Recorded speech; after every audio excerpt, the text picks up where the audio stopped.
महाकारुणिक तथागत अरहत सम्यक संबुद्ध को त्रिवार वंदन करते हुए वर्षावास के निमित्त 34वें दिन में धम्म देशना का श्रवण करने के लिए उपस्थित जितने भी श्रद्धावान उपासक उपासिकाएं आज यहाँ धम्म श्रवण करने के लिए उपस्थित हुए हैं, उन सभी के लिए मंगल मैत्री करते हुए तथागत बुद्ध का पुण्य प्रताप सभी के ऊपर बना रहे, ऐसी मंगल मैत्री करते हुए आज विशेष रूप से पारमिताओं का बुद्ध के जीवन से किस तरह से संबंध रहा और हमें पारमिताओं को किस तरह से अभ्यास करना चाहिए,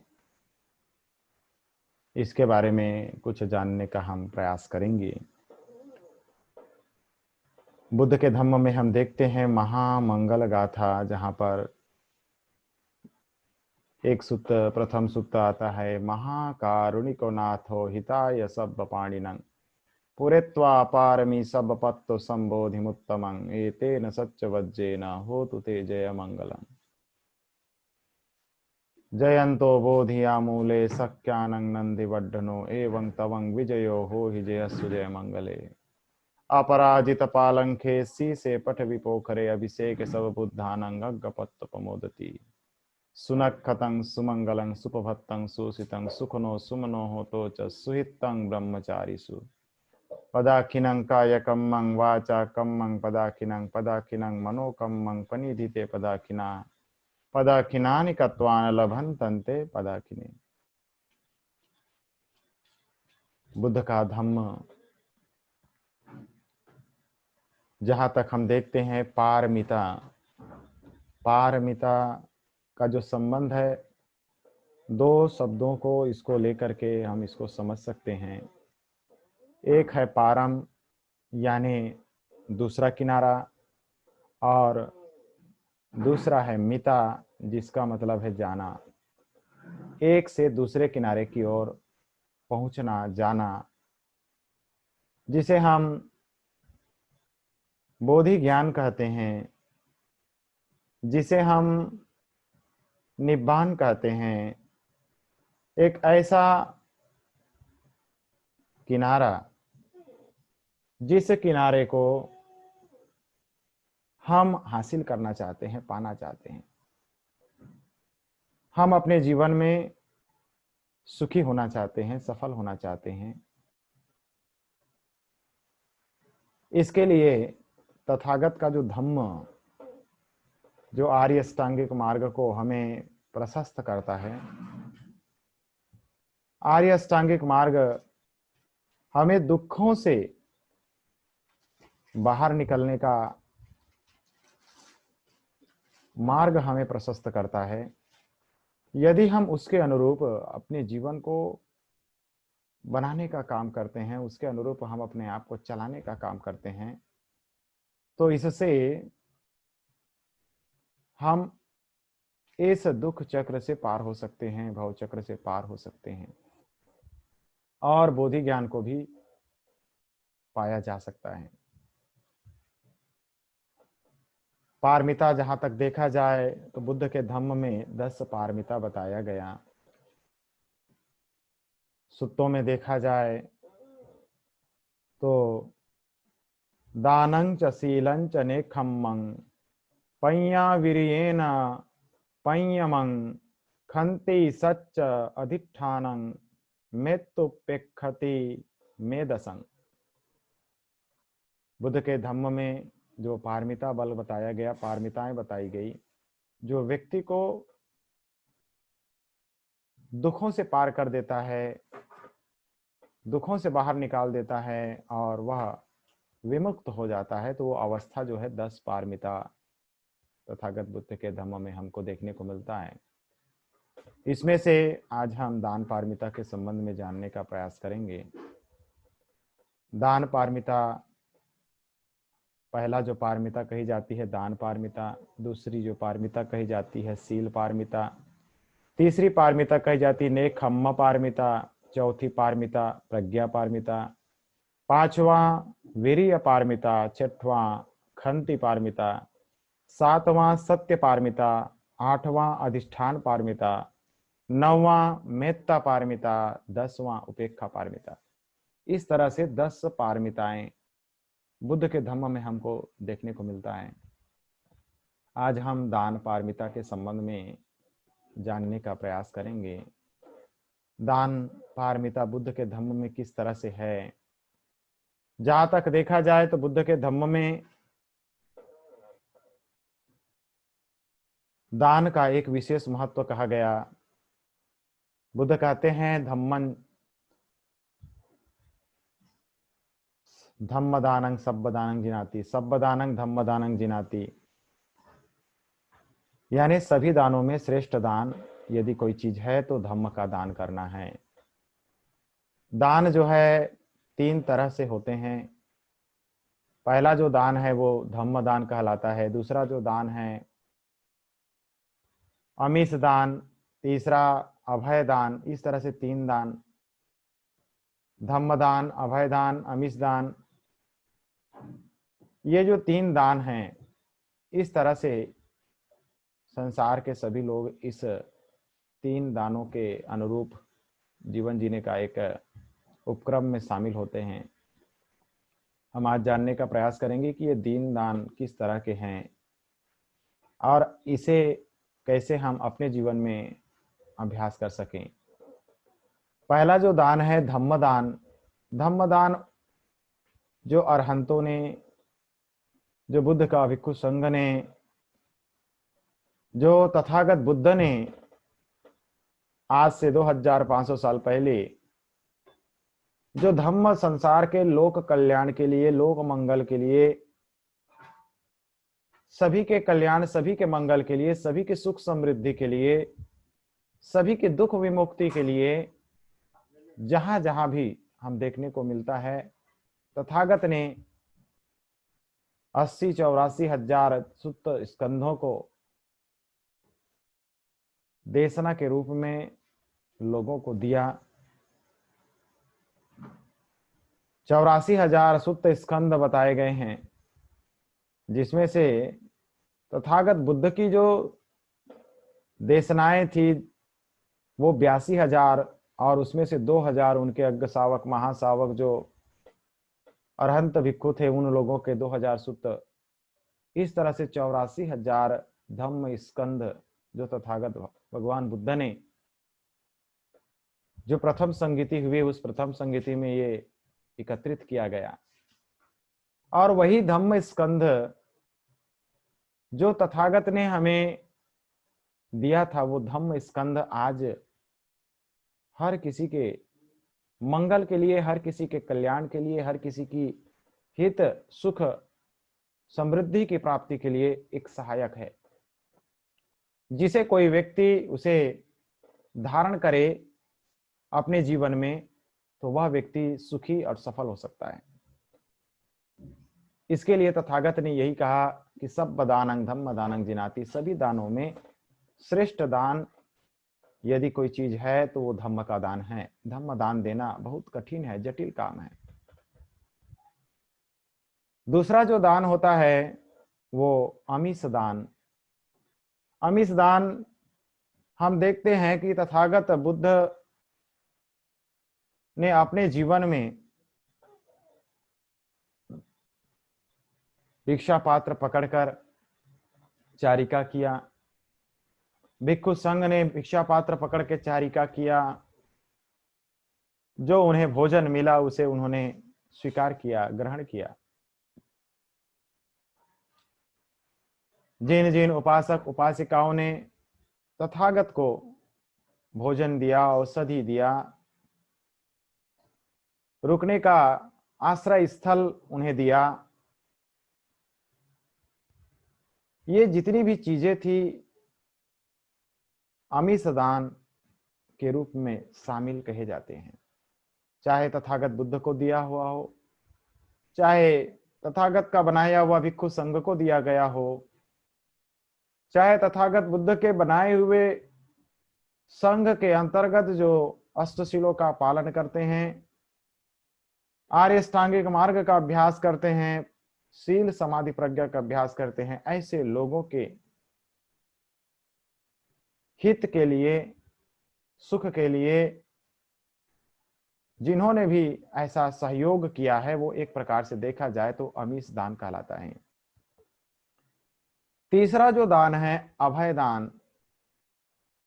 अभय दान एक तरह से देखा जाए तो कोई दुखी है, कोई व्याकुल है, कोई परेशान है, कोई कष्ट में है, कोई चिंतित है, कोई परेशान है, ऐसे व्यक्ति के लिए यदि कोई व्यक्ति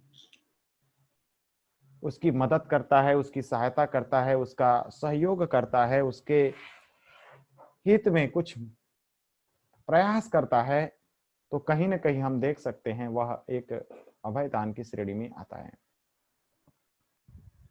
इस तरह से तथागत के धम्म में हम देखते हैं ये तीन तरह के दान, एक जो धम्म दान कहलाता है, एक जो आमिष दान कहलाता है, और एक जो अभय दान कहलाता है।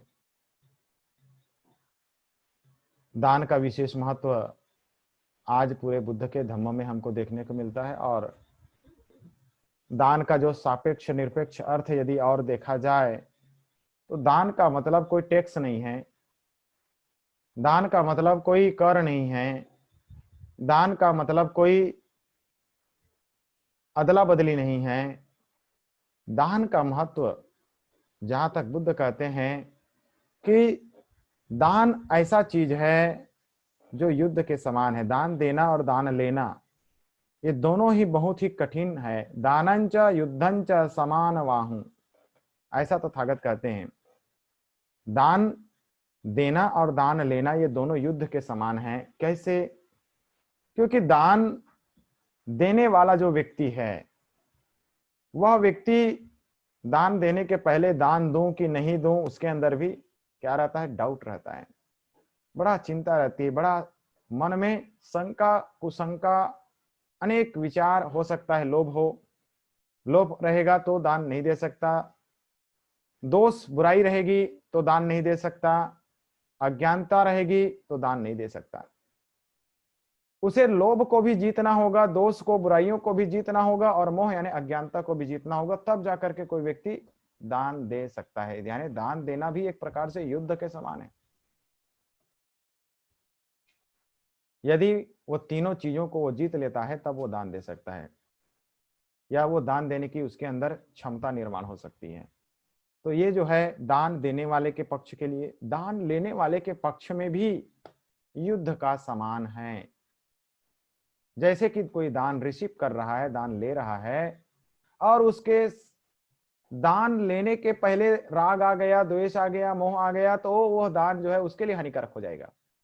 तो उसको भी बड़ा सचेत रहना पड़ेगा। नहीं, दान लेते समय में भी दान लेने वाले के अंदर न तो लोभ जगना चाहिए, न तो दोष जगना चाहिए, और ना ही कोई अविद्या जगनी चाहिए।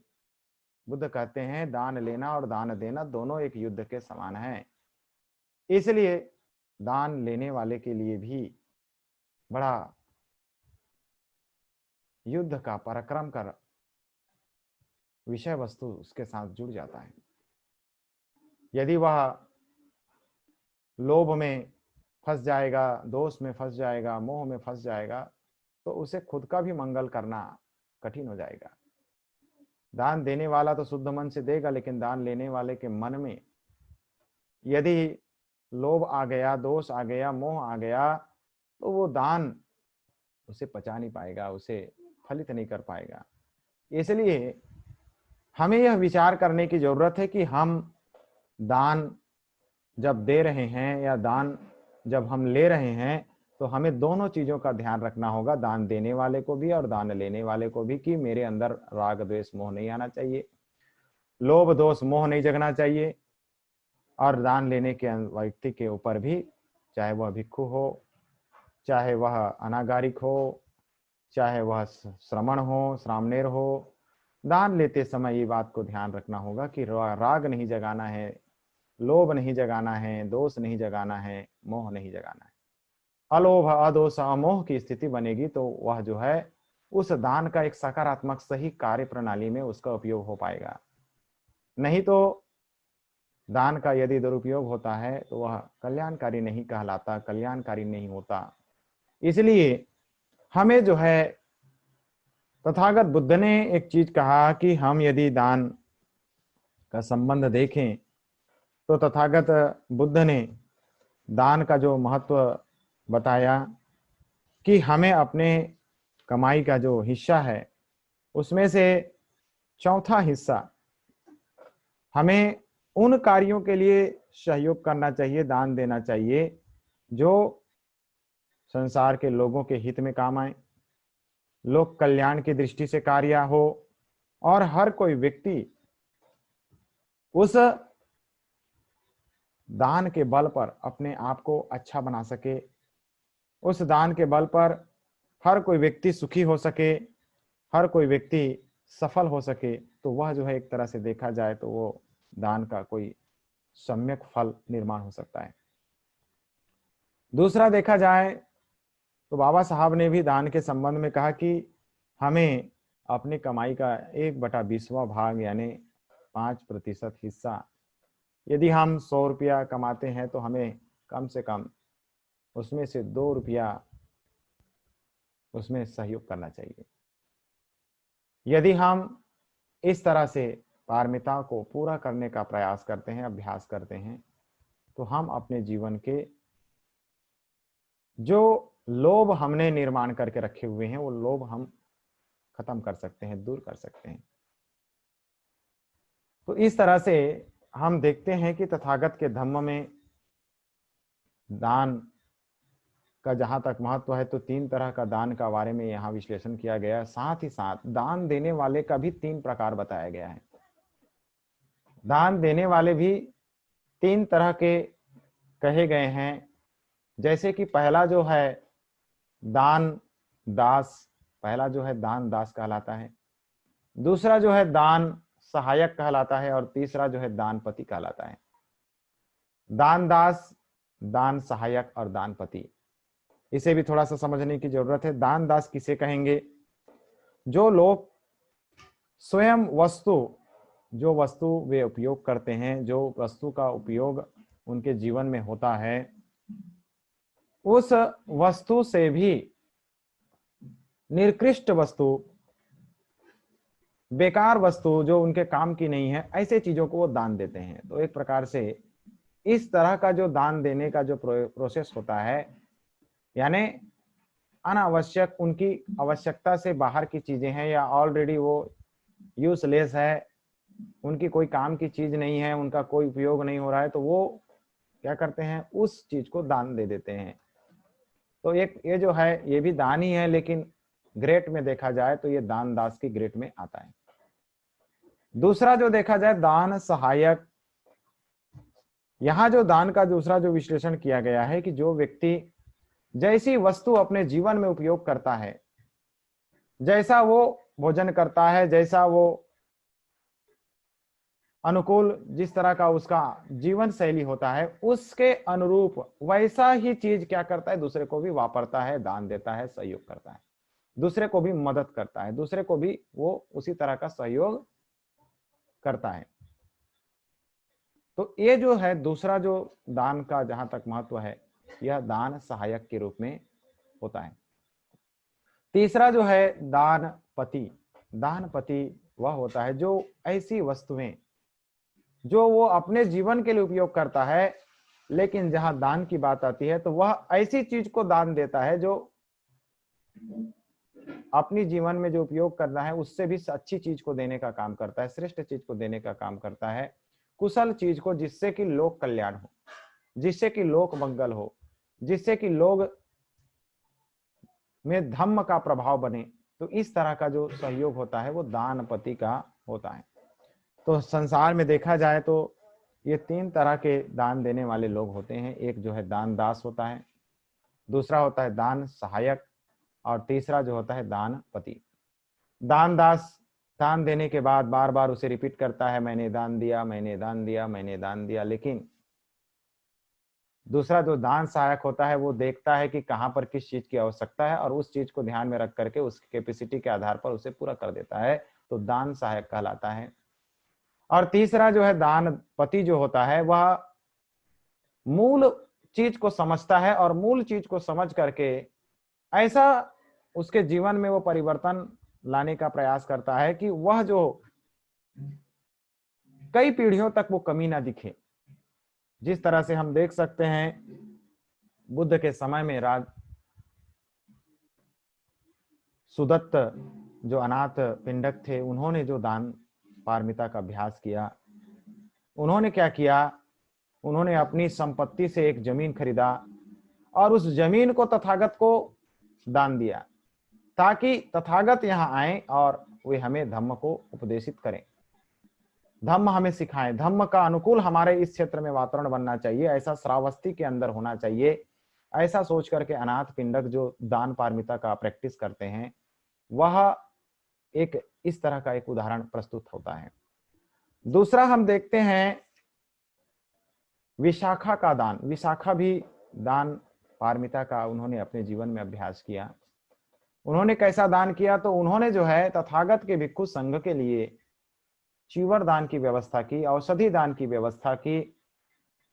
कोई भी भिक्षु बीमार है तो उनकी औषधि की व्यवस्था, उनकी इलाज की व्यवस्था, उनके चीवर की व्यवस्था, उनको भोजन की व्यवस्था ये होनी चाहिए। इसके लिए उन्होंने अपने जीवन में संकल्प लिया था और वो दान पारमिता अपने पूरे जीवन भर किया। तो इस तरह से हम देख सकते हैं कि विशाखा ने किस तरह से दान पारमिता का अभ्यास किया। तीसरा हम देखते हैं राजा बिंबिसार का दान। राजा बिंबिसार ने अपना जो वेणुवन था उसे तथागत को भिक्षु संघ को दान किया, जिससे कि वेलुवन में रह करके तथागत आसपास के जो लोग वहां जो आते हैं जाते हैं, उन लोगों को एक सुनिश्चित स्थान मिले, जिससे कि वो धम्म लाभ ले सकें, धम्म सीख सकें, धम्म सुन सकें। इसके साथ साथ हम देखते हैं सम्राट अशोक का भी दान। सम्राट अशोक ने क्या दान दिया? सम्राट अशोक ने अपने पुत्र पुत्री को संघ को दान दिया कि धम्म जो है आगे प्रगति करे, धम्म का डेवलपमेंट हो, धम्म लोक कल्याण की दिशा से आगे बढ़े, लोक का कल्याण हो। इसलिए अपने पुत्र को और अपनी पुत्री को भी उसने क्या कर दिया? संघ को दान किया, ताकि वह धम्म प्रचार करके धम्म का कल्याण करे और अपना भी कल्याण करे और पूरे संसार का कल्याण करे। ये भावना लेकर के सम्राट अशोक ने दान पारमिता का अभ्यास किया। तो इस तरह से हम देख सकते हैं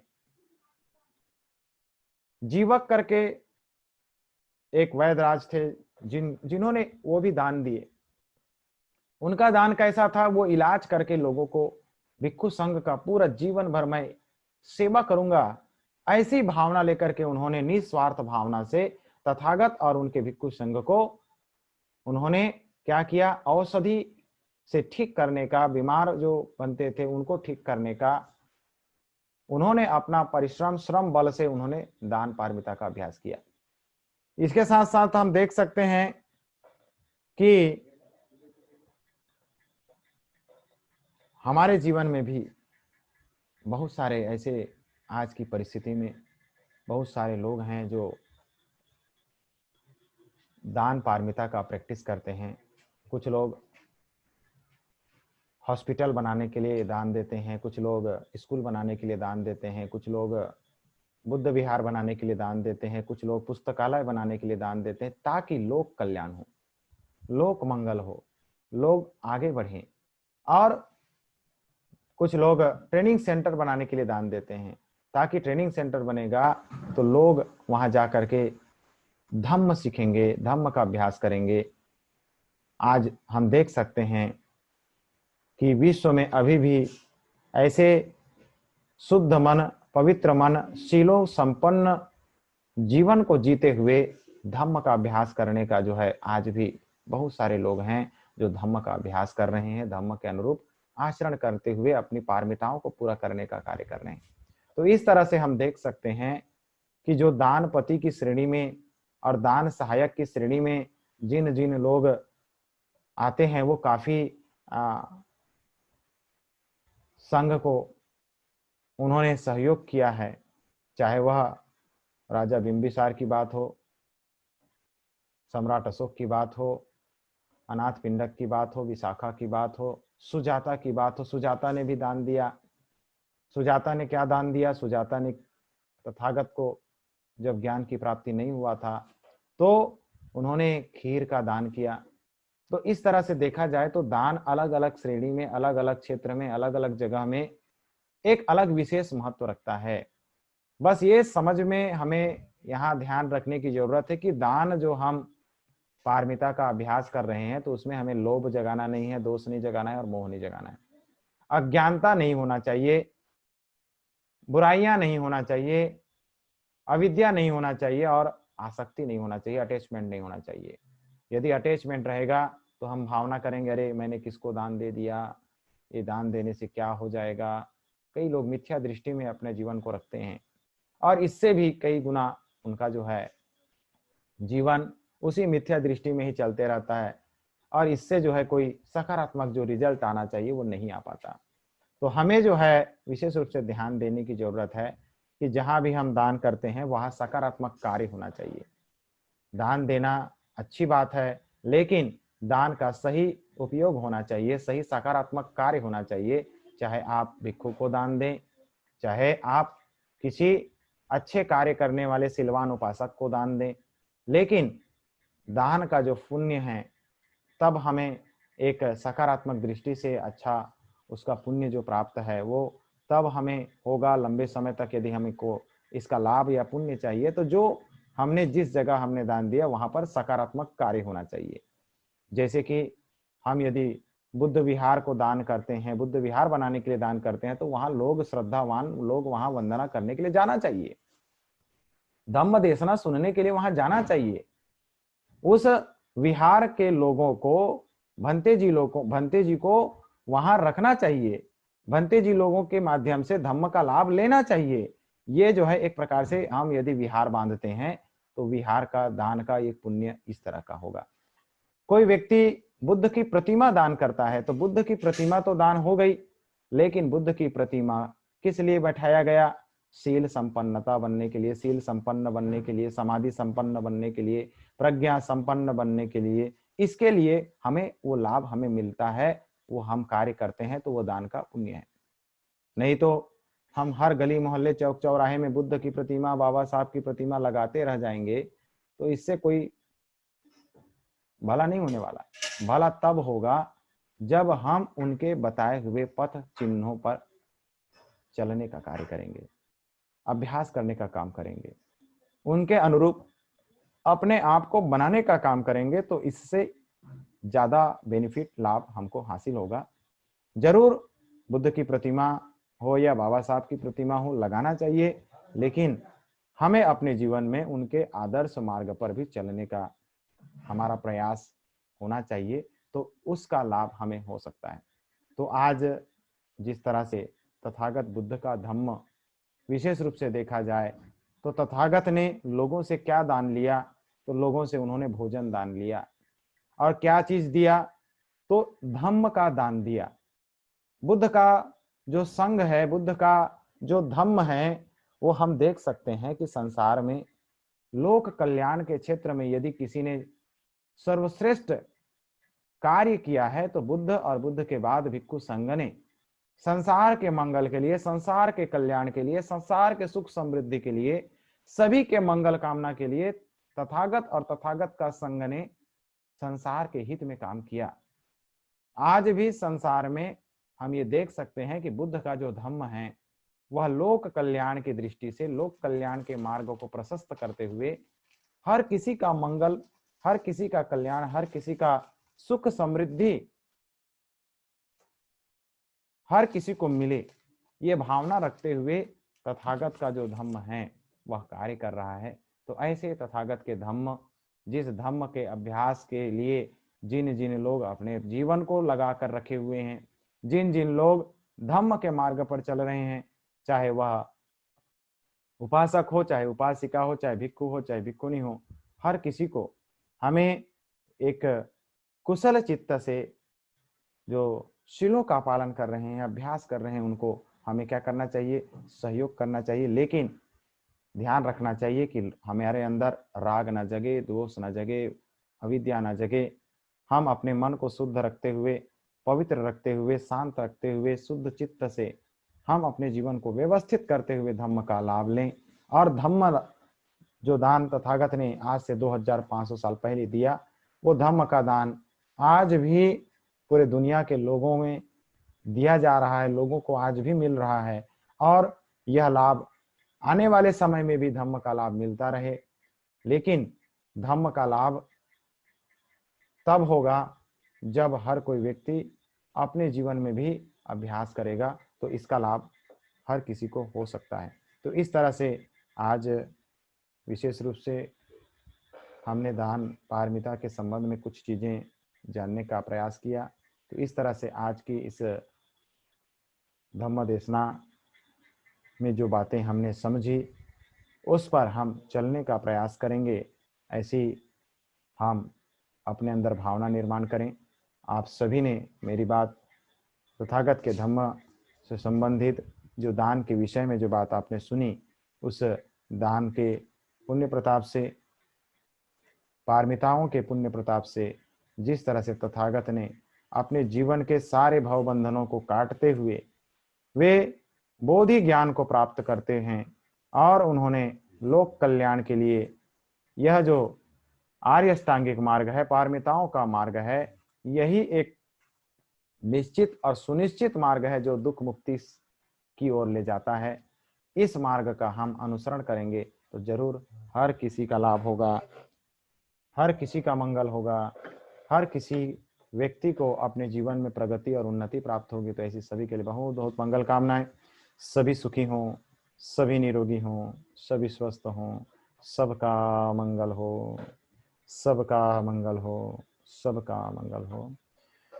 भवतु सर्वमङ्गलां रक्षन्तु सर्वदेवता सर्वबुद्धानुभावेन सदा सुखी भवन्तु ते। भवतु सर्वमङ्गलां रक्षन्तु सर्वदेवता सर्वधर्मानुभावेन सदा सुखी भवन्तु ते। भवतु सर्वमङ्गलां रक्षन्तु सर्वदेवता सर्वसङ्घानुभावेन सदा सुखी भवन्तु ते। दुःखपत्ता च निदुःखा, भयपत्ता च निर्भया, शोकपत्ता च निःशोका, हन्तु सर्वेऽपि पाणिनो। एतावता च मेहि सर्वतं पुण्यसम्पदां सर्वे देवानुमोदन्तु सर्वसम्पत्तिसिद्धिया। दानं ददन्तु श्रद्धाय, शीलं रक्षन्तु सर्वदा, भावनाभिरता हन्तु गच्छन्तु देवतागता। सर्वे बुद्धबलपत्ता पच्चेकाङ्नं च यं बलान् अर्हन्तानं च तेजेन रक्षं वन्दामि सर्वसो। अभिवादनशीलस्य नित्यं उदापचायिनो चत्तारो धम्मवर्धन्ति आयुवन्नो सुखं बलम्।